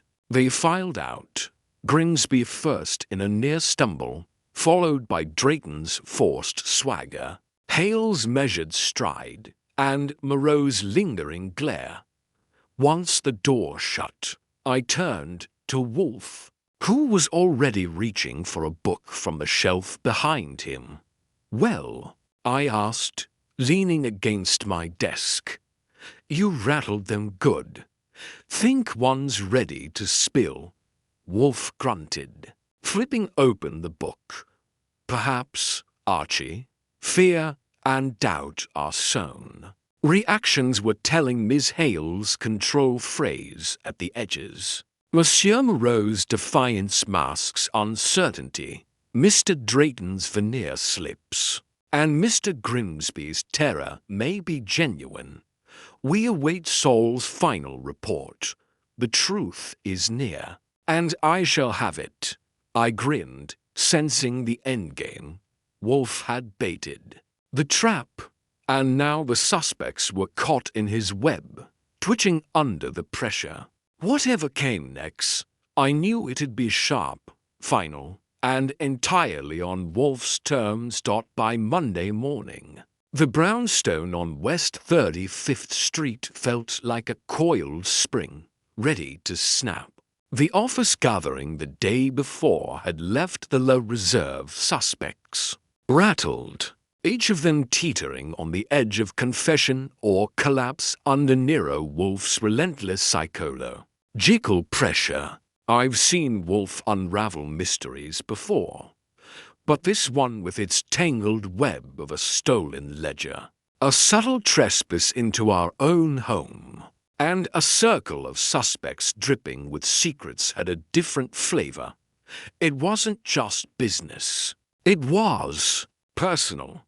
And when Wolfe takes something personally, the culprit doesn't stand a chance. After breakfast, Fritz's omelette with Fine's herbs, a quiet triumph amidst the brewing storm, Wolfe settled into his chair in the office with a bottle of beer and a look of grim satisfaction. I'd spent the early hours reviewing my notes from the gathering, replaying every twitch and stammer from Grimsby, Drayton, Hale, and Moreau. Saul Panzer had called late last night with a final report, a piece of intel that Wolfe had mulled over in silence while I waited for the hammer to drop. Now, as I sat at my desk, notebook open, I knew the game was up. Wolfe doesn't drag out the endgame, he strikes when the board is clear, and I could tell from his posture that he saw checkmate. "Archie," he began, his voice a resonant rumble, folding his hands over his midsection. "The matter of the stolen ledger and the intrusion into this house is resolved. I have sifted the evidence, observed the behaviors, and correlated the discrepancies. We shall summon the guilty party, along with their associates, to witness the conclusion. But first, I will elucidate for your benefit, as your efforts have been integral." I leaned forward, pen poised. Wolfe explaining his reasoning is a rare treat, like watching a magician break down a trick after the curtain falls. "Lay it out, boss." "I'm all ears." Wolfe's lip twitched, a ghost of amusement, before he continued. "The theft of the ledger from the reserve was an act of precision executed by someone with access, knowledge, and motive. for individuals held keys to the safe: Mr. Grimsby, Mr. Drayton, Miss Hale, and Monsieur Moreau. Each had opportunity, each a potential reason. Yet the absence of forced entry narrowed the field to an insider.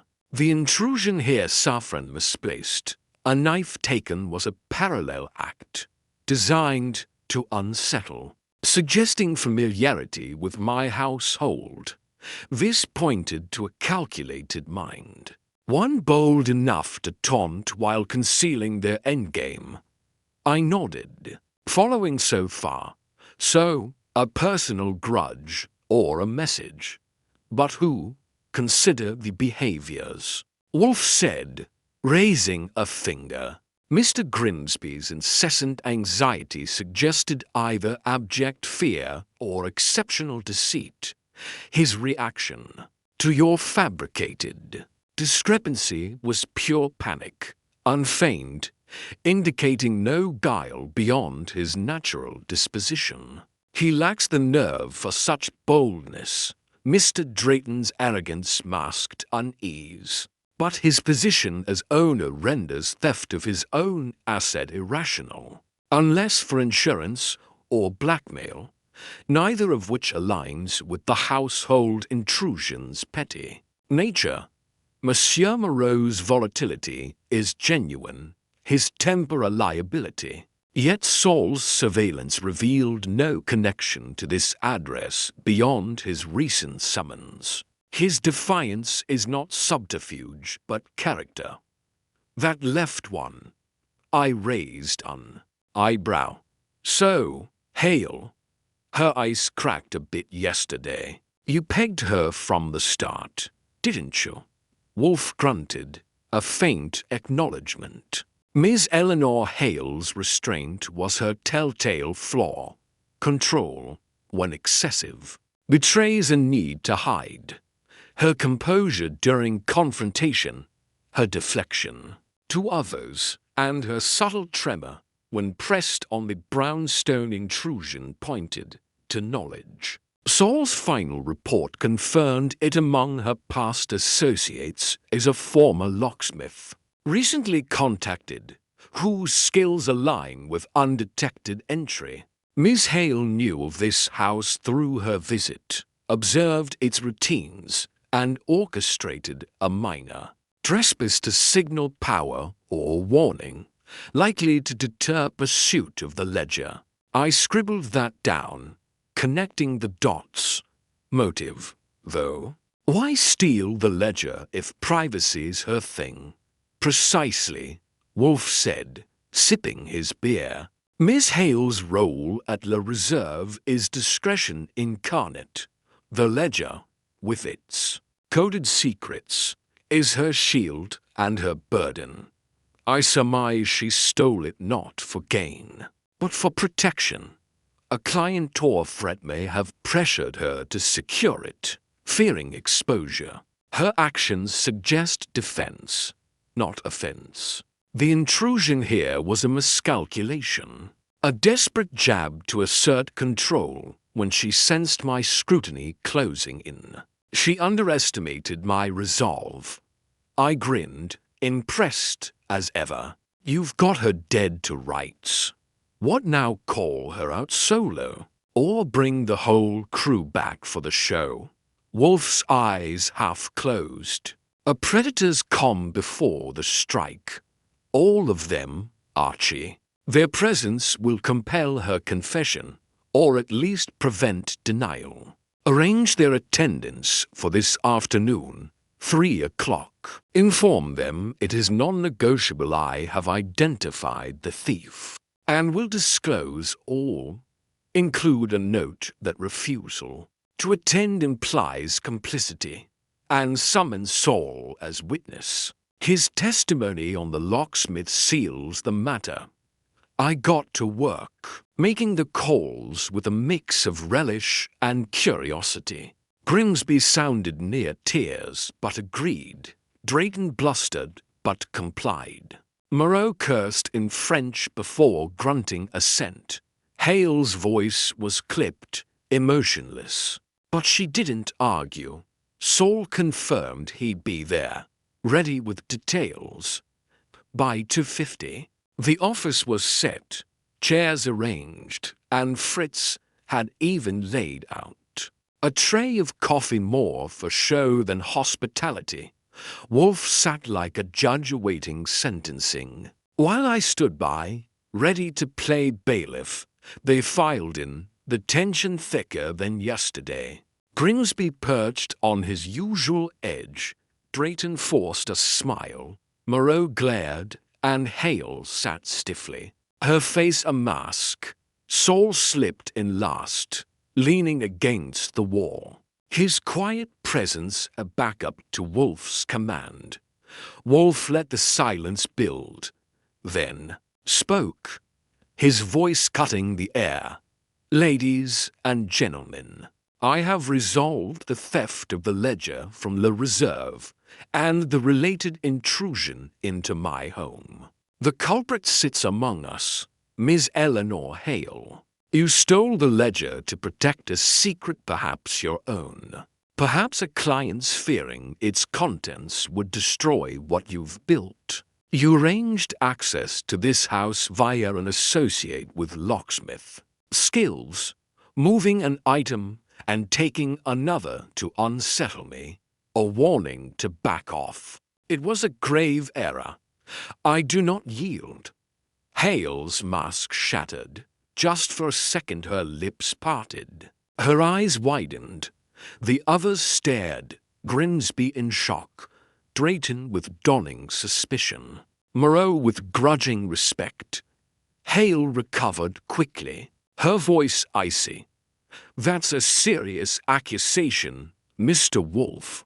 You have no proof. On the contrary," Wolfe said, unshaken, "your demeanor betrays you. My associate, Mr. Panzer, has traced your contact with a known locksmith, active in the days following the theft.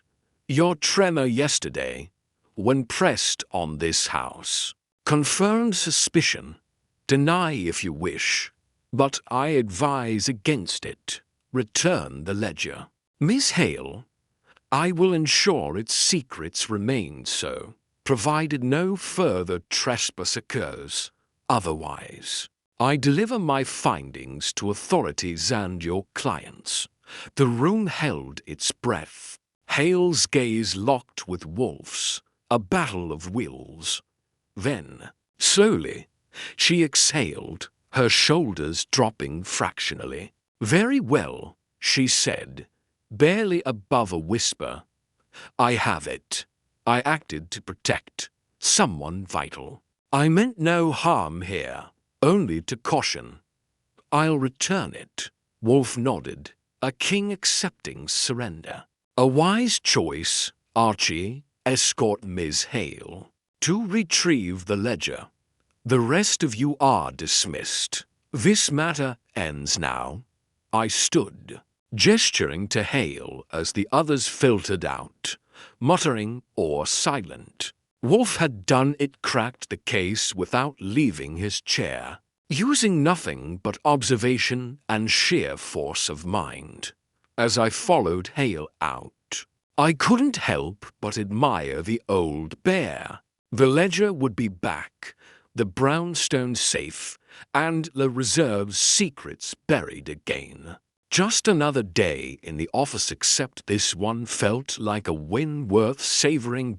By Monday evening, the dust had settled on the La Reserve case, and the brownstone on West 35th Street felt like it could breathe again. Nero Wolfe's unmasking of Eleanor Hale as the thief of the ledger and the subtle intruder into our sanctuary had wrapped up the mystery with the kind of precision I've come to expect from the old genius. The ledger was back in hand, retrieved under my watchful eye from a locked drawer in Hale's office, and delivered to Victor Drayton with strict instructions for better security. Hale had kept her word, returning it without a fight. her icy composure barely masking the defeat in her eyes. The case was closed, but as I sat in the office after dinner, typing up the final report, I couldn't shake the feeling that there were still ripples beneath the surface ripples Wolfe had navigated.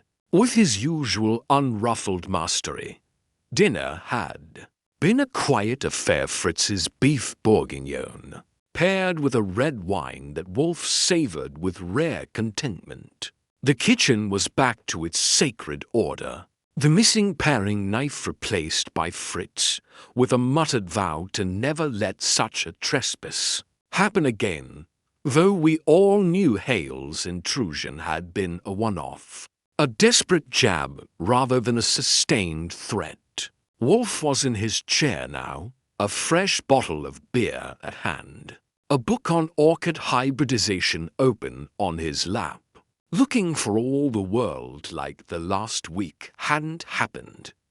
But I knew better. His mind was still turning over the case, filing away every detail for future reference, while I was left to tie up the loose ends both on paper and in my own head. I paused at the typewriter, glancing over at him.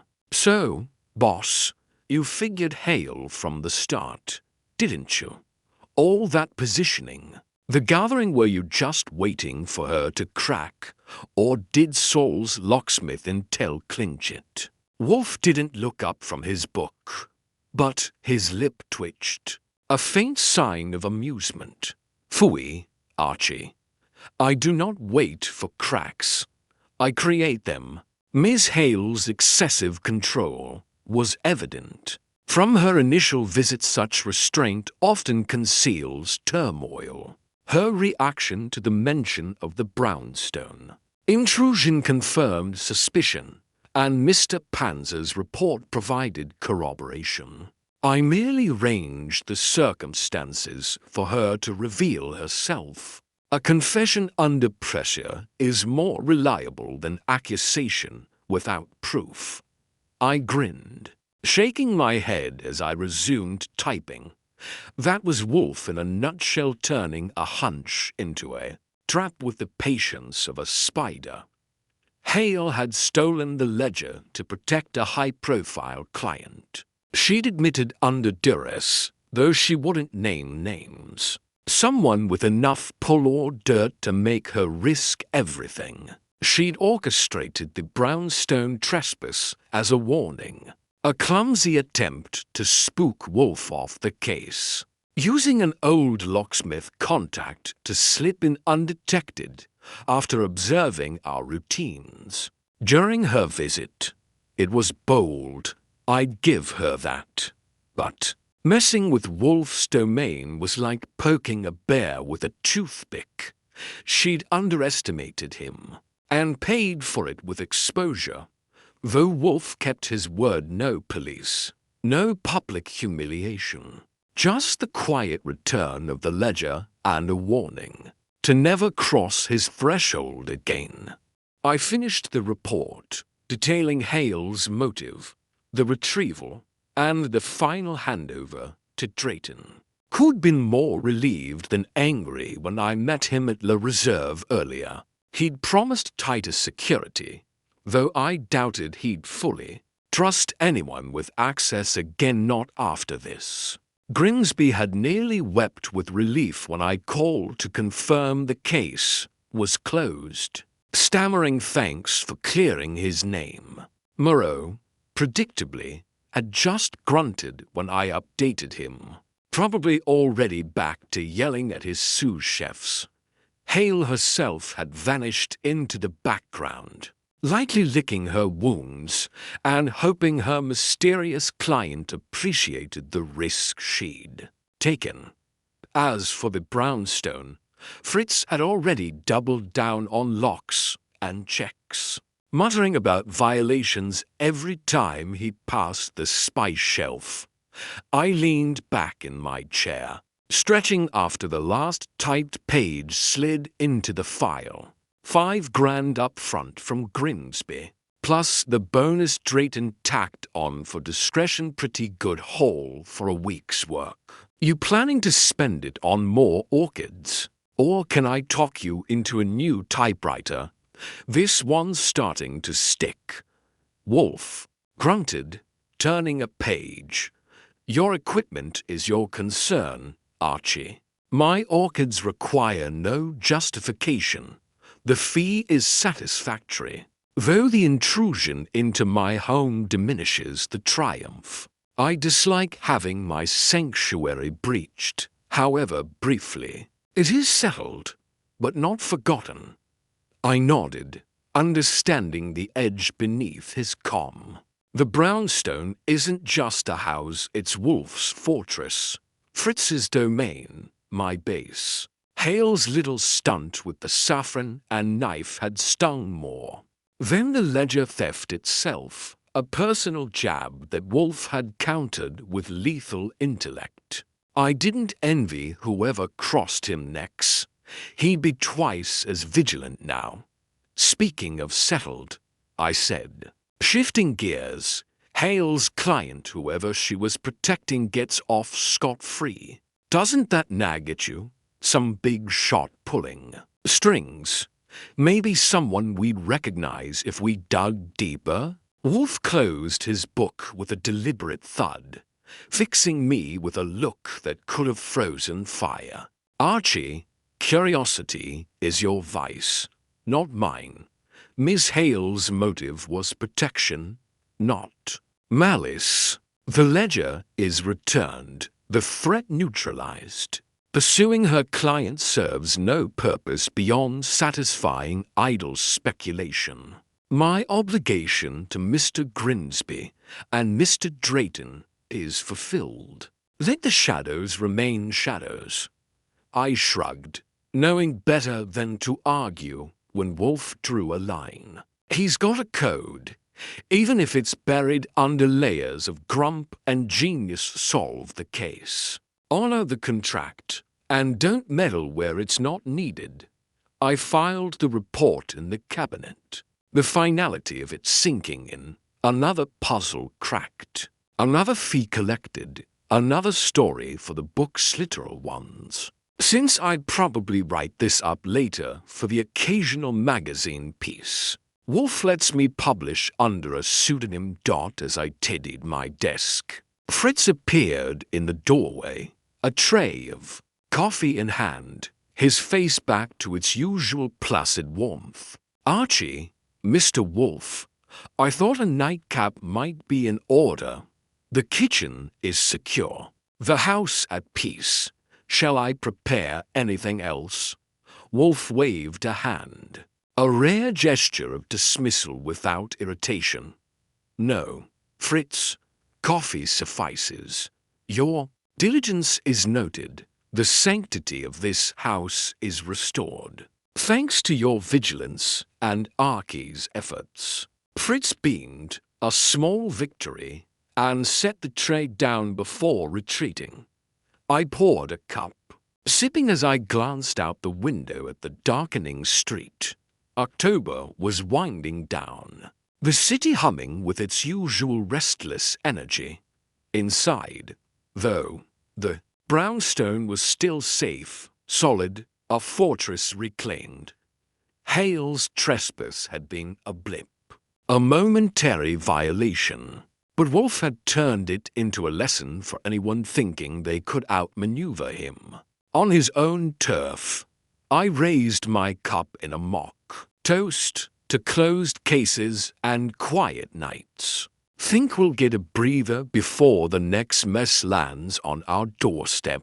Wolfe grunted, picking up his book again. Unlikely, Archie. Trouble seeks us as bees seek nectar. Enjoy the respite while it lasts. I laughed, settling back with my coffee. He was right, of course. Another case would come, another puzzle to unravel. But for now, the ledger was secure, the suspects dispersed, and the brownstone unbreached. Wolfe had outplayed them all without leaving his chair. and I'd played my part without taking a punch. Not a bad week's work.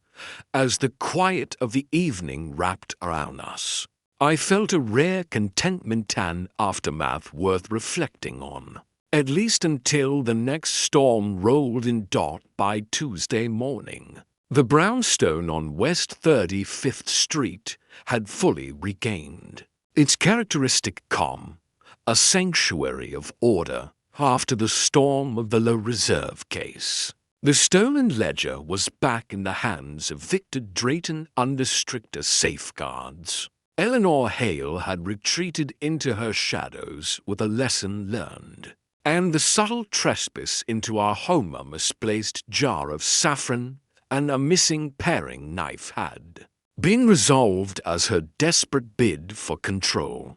Nero Wolfe, as ever, sat in his oversized chair in the office, a bottle of beer hand, a book on orchids propped open, looking as if the past week's drama had been nothing more than a minor interruption to his routine.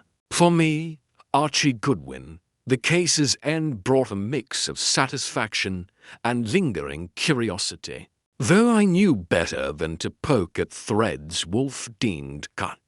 After a breakfast of Fritz's impeccable crepes with a lemon glace culinary bomb, to soothe the lingering tension I joined Wolfe in the office to finalize the last details. The fee had been collected, a tidy sum of $5,000 from Leonard Grimsby plus a discretion bonus from Drayton, and my tight report was filed away in the cabinet, a neat record of another triumph. But Wolfe's process isn't complete without a final dissection, a ritual summation for his own satisfaction as much as mine. I took my seat at my desk, notebook ready, knowing he'd tie the last knot in his own meticulous way. "Archie," Wolfe began, his voice a low rumble as he set aside his book. "The affair of the reserve is concluded, satisfactorily if not without irritation. The ledger's theft, orchestrated by Ms. Eleanor Hale, was a crime of necessity rather than avarice, a defensive act to shield a client or herself from ruinous exposure.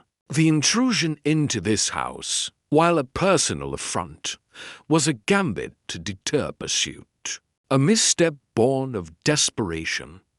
Both acts bore her signature precision, control, and a fatal underestimation of my resolve.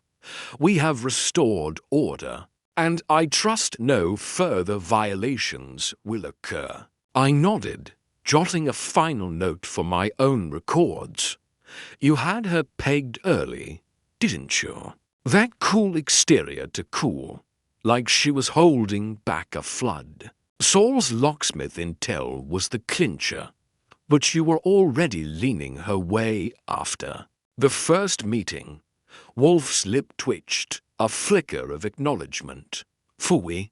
Behavior is my currency, Archie." Ms. Hale's restraint screamed concealment. Her tremor during the gathering, when pressed on the brownstone breach, betrayed her. Mr. Panzer's report merely confirmed what observation suggested. I required her confession to avoid protracted legal entanglements, hence the orchestrated pressure. She complied. The ledger returned, the matter closed. I leaned back, impressed as always by how Wolfe could unravel a knot without moving an inch. Hale's motive had been protection, as she'd admitted under duress during the retrieval I supervised. She wouldn't name the client someone with enough dirt or influence to make her risk everything. But Wolfe didn't push further. His goal was the ledger's return and the security of the brownstone, not exposing shadows beyond his retainer. Drayton had accepted the ledger back with a mix of relief and wariness when I delivered it. Yesterday, promising a new safe and limited access, though I suspected trust at Le Reserve would remain fractured for a while. Grimsby had called again, stammering gratitude for being cleared, while Julian Moreau hadn't bothered with pleasantries, likely back to his kitchen tantrums. Hale herself had vanished from contact, her lesson in crossing Wolfe a hard one. "And the brownstone stunt?" I asked, tapping my pen. "That's what's stuck in your craw most, isn't it? Not the ledger, but her slipping in here, moving Fritz's spices, taking a knife, a jab at your turf." Wolfe's eyes narrowed briefly, a rare glint of personal affront. "Indeed, Archie, my home is inviolate. Miss Hale's trespass, enabled by a locksmith acquaintance and her observation of our routines, was an insult I do not forgive. Yet it served a purpose revealing her hand. I have instructed Fritz to enhance our safeguards, though I doubt she will attempt such folly again." Her warning was received and countered. I grinned, picturing Fritz inspecting every lock and shelf with military precision. The sanctity of the kitchen, his domain, had been restored, and he'd even replaced the missing knife with a new one. Muttering about vigilance as he polished it, the brownstone was secure, a fortress unbreached. Once more, and that, more than the ledger, was the true victory for Wolfe. I closed my notebook, the case feeling fully sealed now. So, no chasing Hale's mystery client?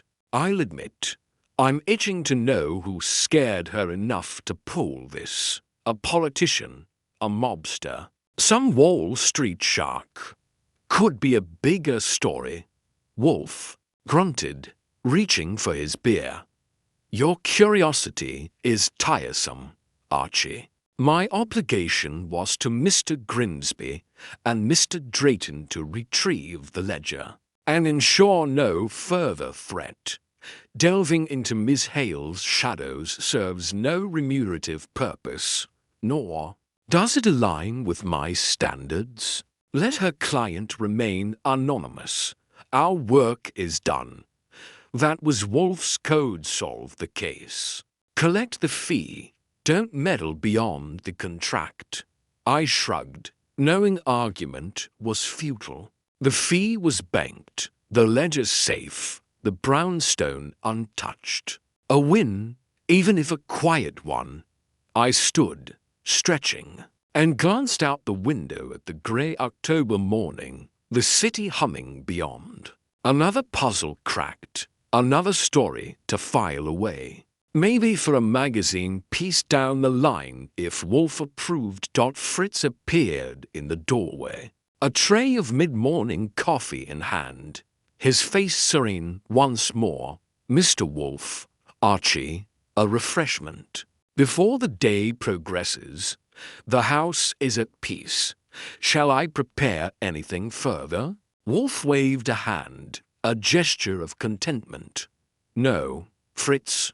Coffee is sufficient. Your stewardship of this house remains exemplary, despite recent disturbances.